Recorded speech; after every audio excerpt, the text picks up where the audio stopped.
మంచి కథ ఒకటి చెప్తారా? పెద్ద కథ, చిన్న కథ? రెండిటికి మధ్యలో చెప్పండి. మరీ పెద్దదొద్దు, మరీ చిన్నదొద్దు. సరే. ఒక ఊళ్ళో ఒక రైతు ఉండేవాడు. పిల్లలు లేరు వాళ్ళకి. సో ఎప్పుడు దేవుడికి దండం పెట్టినవాడు, పిల్లలు లేరు పిల్లలు లేరు. అతనికి ఓ ఇల్లు, చిన్న దొడ్డి వాకిలి ఏవో ఉన్నాయి. ఒక కుక్క, ఒక గుర్రం, ఓ పెంపుడు కుక్క, ఒక గుర్రము ఉండేవి. అడవిలోకి వెళ్ళి ఏదో పని చేసుకొచ్చేవాడు. ఎవరింటికైనా పనికి వెళ్ళేవాడు, ఎవరి తోటలోకైనా వెళ్ళొస్తూ ఉండేవాడు. రోజు సూర్యుడికి దండం పెట్టేవాడు, సంతానం సంతానం సంతానం అని. అయితే ఏమైంది, ఈ గుర్రము ఆడదే, కుక్క ఆడదే, వీళ్ళతో పాటే ఉండేవి. కొన్నాళ్ళు పోయాక అతను ఒక రోజు అడవి నుంచి తిరిగి వస్తుంటే ఒక చిన్న మామిడి చెట్టుకి 2 పళ్ళు కనపడ్డాయి. 2 ఉన్నాయి. ఇంత చెట్టు పొట్టిది కానీ చిన్నది, పొట్టిగా చిన్న వెడల్పుగా ఉంది కానీ పొట్టిగా ఉంది. సరే, ఆ చెట్టుకు మామిడి పళ్ళు రెండింటిని ఎక్కకుండానే కోసేయగలిగాడు. ఆ 2 కోసి భార్యకి పట్టుకొచ్చి ఇచ్చాడు. ఆవిడేం చేస్తుంది, 2 మామిడి పళ్ళు తొక్కలు తీసి, తొక్కలేమో గుర్రాన్ని పెట్టింది, మామిడి పళ్ళు రసం చక్కగా పిండి గిన్నెలో పోసుకుని టెంకాలు 2 దొడ్లోకి విసిరేసింది. భార్యాభర్త చక్కగా మామిడి రసం పుచ్చుకున్నారు. పుచ్చుకున్నాక అక్కడ పెడితే కుక్కొచ్చి మామిడి రసం వాసనకి ఆ గిన్నెని నాకిందట. కొంతకాలం పోయాక ఇతని భార్య గర్భవతి అయి కవల పిల్లల్ని పెట్టింది. తొక్కలు తిన్న గుర్రానికి 2 పిల్లలు పుట్టాయి. గిన్నె నాకిన కుక్క కూడా 2 కుక్క పిల్లలు పుట్టాయి. ఈ టెంకలు ఎక్కడ పడేసిందో అక్కడ 2 బంగారు కత్తులు మొలిచినాయిట భూమిలోంచి. 2 పిల్లల్ని చక్కగా పెంచుకున్నారు. 2 పిల్లలకి చెరుకో గుర్రం, గుర్ర పిల్ల, చెరుకో కుక్క, చెరుకో కత్తి, హాయిగా ఉండే. అన్ని సమానంగా వచ్చాయి. బాగుంది. అయితే కొన్నాళ్ళు గడిచేసరికి పిల్లాడు కాస్త పెద్దవాడయ్యాక ఏముంది రైతు జీవితం, పిల్లలు కుక్కల్ని గుర్రాలని వెంటేస్తూ తిరుగుతారు కానీ డబ్బు వచ్చి పడిపోదు. అంతేగా. వీడికి ఒక యుక్త వయసు వచ్చాక పెద్ద పిల్లల్లో మొదట పుట్టిన పిల్లవాడు కొంచెం యాక్టివ్. వాడు నాన్నతో ఏమన్నాడంటే, నాన్న ఎన్నాళ్ళు ఇలాగే పేద బతుకు, ఇక్కడ పని చేసుకుని ఏదో కలో గంజోతోటి పొట్టపోసుకుంటున్నాము, మేము పెద్దవాళ్ళం అయ్యాం, పెళ్ళిళ్ళు అవుతాయి, కోడళ్ళు వస్తారు, ఇదే బతుకు ఎట్లా బతుకుతాం, ఈ జీవితాన్ని మార్చుకుందాం, నేను ఎక్కడికైనా వెళ్ళి ధనం సంపాదించుకొస్తాను అని చెప్పేసరికి ఆయన కాస్త బాధగా ఉంది. 2 కళ్ళలాగా ఉన్న పిల్లలు ఇద్దరు అక్కడ వెళ్ళిపోతే ఎట్లా అని. వాడేమన్నాడంటే, అట్లా కాదు నాన్న, మేమిద్దరం వెళ్తాం అంటలేదు కదా, వాడు నీకు తోడు ఉంటాడు, నేను సంపాదించుకొస్తా. బాగానే ఉంది అంటే సరే తండ్రి ఒప్పుకున్నాడు.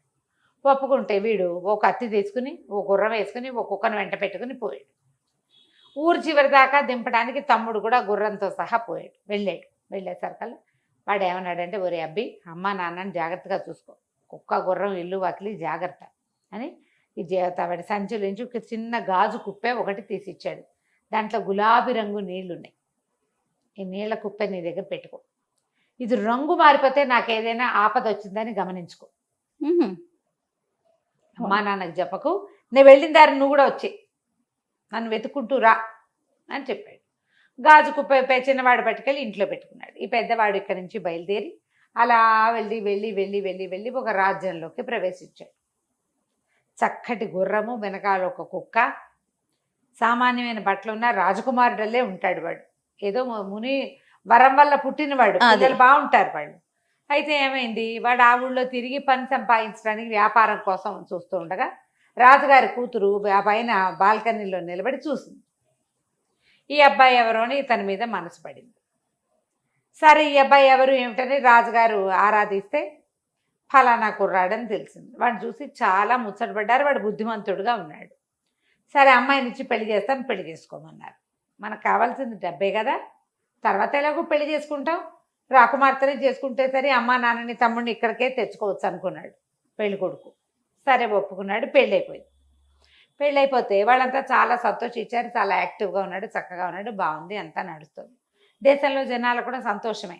ఎందుకంటే రాజుగారికి ఒకతే పిల్ల, పెళ్లి చేసుకున్నవాడు కొంచెం యువకుడు, అందగాడు, వీరుడు, టెంపర్తనం ఉన్నవాడు అయితే తమ రాజ్యానికి రాజు అవుతాడు వాడు. అంతేగా.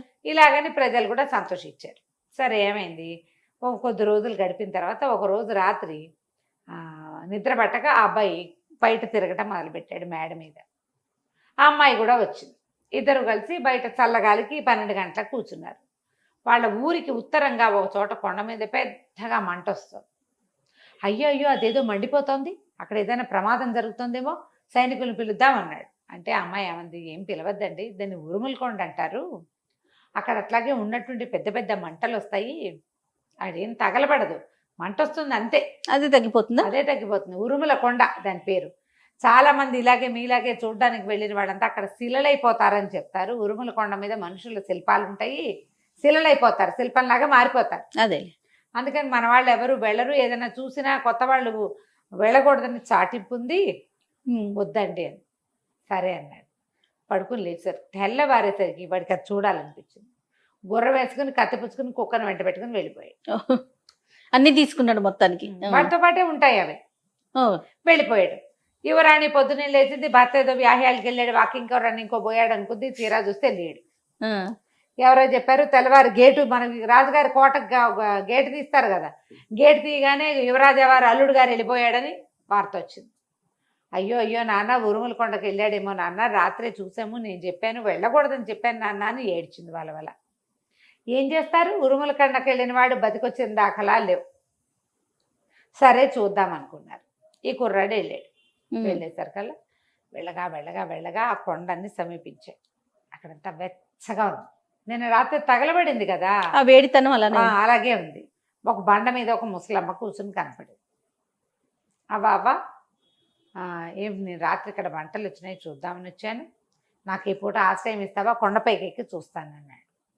అలాగే రా బాబు, నా దగ్గరికి రా అని చెప్పి ఆవిడ పిలిచింది. ఇక్కడ గుహ ఉంది, మనకి వంట చేసుకుందాం, కాసేపు విశ్రాంతి తీసుకుంది కానీ రాత్రికి అని చెప్పి చీకటి పడేసరికి వెళ్ళిపోయాడు.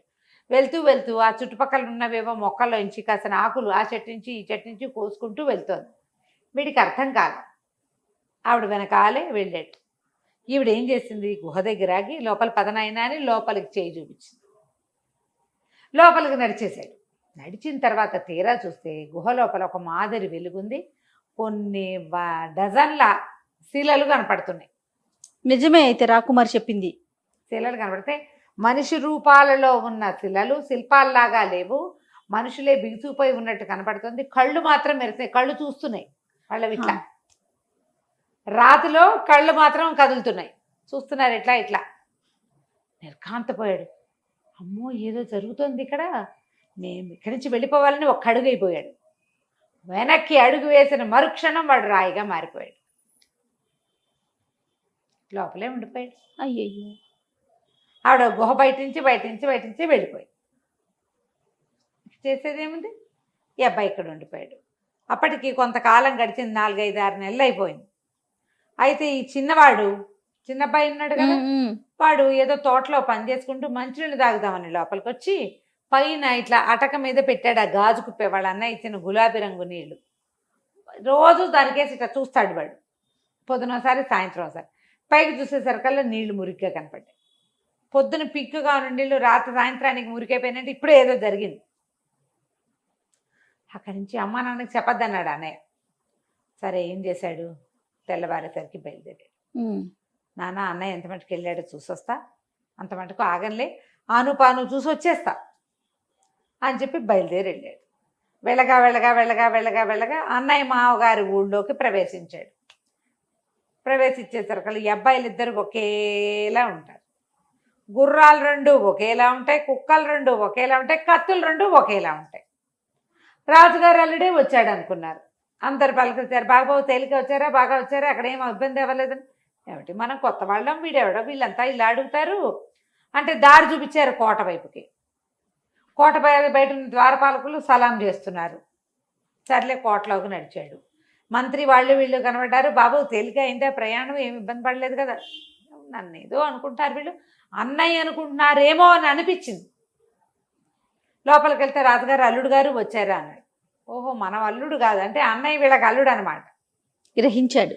మీరు అమ్మాయి కనపడపోతారు కదా, అమ్మాయి చాలా బెంగ పెట్టుకుంది, అట్లా చెప్పకుండా వెళ్ళిపోయారు ఏమిటండి, మరి పదండి అమ్మాయిని చూద్దరు కానీ అంటే నేను చూస్తాను అన్నాడు. తీరా అమ్మాయి పరిగెత్తుకుంటూ వచ్చింది, భర్త దగ్గరికి పరిగెత్తుకుంటూ వచ్చింది. అయితే అందరూ ఉన్నారు కాబట్టి కావాలిచ్చుకోలేదు. సరే మాట్లాడుకున్నారు. తేలిగ్గా అయ్యిందా అని అడిగింది రమ్మగారు. మరి అలాగే భర్త పరిగెత్తుకుంటుందంటే మా తమ్ముడు వదని కావలించుకున్నాడంటే కథలో ఔచిత్యం దెబ్బతిందా, క్లియర్ గా చెప్తాను. సూపర్. అక్కడి నుంచి ఇద్దరిని ఆ ఏకాంతానికి పంపించారు. సాయంకాలం భోజనాలు అయ్యాక వెళ్ళంగానే కుర్రాడు, ఆగండి, నేను అన్నని కాదు? అబ్బాయిని కాను, పెద్ద అబ్బాయిని కాను, నేను చిన్న అబ్బాయిని, ఆయన మా అన్నయ్య. ఏం జరిగింది ఇక్కడ అంటే, ఏమో నాకు కూడా తెలీదు, ముందు రోజు రాత్రి మాట్లాడుకున్నాం, ఉరుముల కొండ కనపడింది, మంటలు వస్తుంటే అడిగాడు, పడుకున్నాం, తెల్లవారులు లేచేసరికి వెళ్ళిపోయాడంటే మా అన్నయ్య అక్కడికే వెళ్ళి ఉంటాడు. క్లారిటీ వచ్చింది. వచ్చింది. అయితే నేను అన్నయ్యని కానని మీ వాళ్ళు ఎవరికి చెప్పబోకండి, నేను అన్నయ్యని వెతుక్కొస్తాను అని చెప్పి మర్నాడు పొద్దున ఉరుముల కొండకి మళ్ళీ బయలుదేరాడు. వెళ్ళాడు. సాయంకాలం కంచీకటి పడక ముందే ఉరుముల కొండ దగ్గర చేరాడు. ఆ ముసలిది అన్నయ్య వచ్చినప్పటిలాగానే చెట్రాయి మీద కూర్చుంది. దూరం నుంచి చూసి తెల్లబోయింది, కుర్రాడు మొన్నొచ్చిన వాడు గుర్తుపట్టింది. ఆ గుర్రం మొన్నొచ్చిందే, చాకు, కత్తి వాళ్ళు మొల్ల వెళ్ళాడుతున్న కత్తి ఎలాంటిదే, కుక్క అలాంటిదే, ఇక అర్థం కాల. అయితే అదే పోలికలో ఉన్న కుర్రాన్ని చూసి నిర్ఘాంతపోయింది. ఎప్పుడైతే అది నిర్ఘాంతపోయిందో వీడికి డౌట్ వచ్చేసింది. అంటే ఇది గ్యారంటీగా మా అన్నయ్యని చూసింది, నన్ను చూసి కంగారు పడుతుందంటే మా అన్నయ్యని ఏదో చేసింది. అక్కడి నుంచి గుర్రం నుంచి ఒక్క దూక ముసలి దాని మీదకి దూకేశాడు, కత్తి మోన గొంతు దగ్గర పెట్టేశాడు.